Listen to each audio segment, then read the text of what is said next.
എവിടെ തിരിഞ്ഞൊന്നു നോക്കിയാലും ഗുരുവിന്റെ പൊന്മുഖം തന്നെ കാണാം.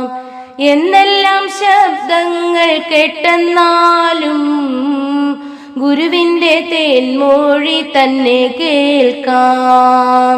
ചിന്തകൾ അന്തരംഗത്തിൽ വന്നാൽ ഗുരുവിനെ ബന്ധിച്ചു ചിന്തിച്ചിടും. ഓരോരോ വാക്കുകൾ ഓതുമ്പോഴും ഗുരുവിന്റെ സദ്ഗുണം ഓതി നൽകും. ഓരോരോ കർമ്മങ്ങൾ ചെയ്തിടുമ്പോൾ സൽക്കർമ്മമാകുവാൻ ശ്രദ്ധിച്ചിടും. സദ്ഗുരുവിന്റെ തിരുമുഖത്തെ എപ്പോഴും കാണുവാൻ പ്രാർത്ഥിച്ചിടും. എല്ലാം അറിയുന്ന അറിവു ഗുരു എല്ലാവരിലും സ്ഥിതി ചെയ്യുന്നു.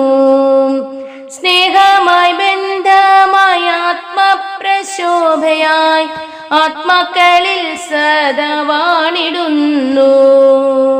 എവിടെ തിരിഞ്ഞൊന്നു നോക്കിയാലും ഗുരുവിന്റെ പൊന്മുഖം തന്നെ കാണാം.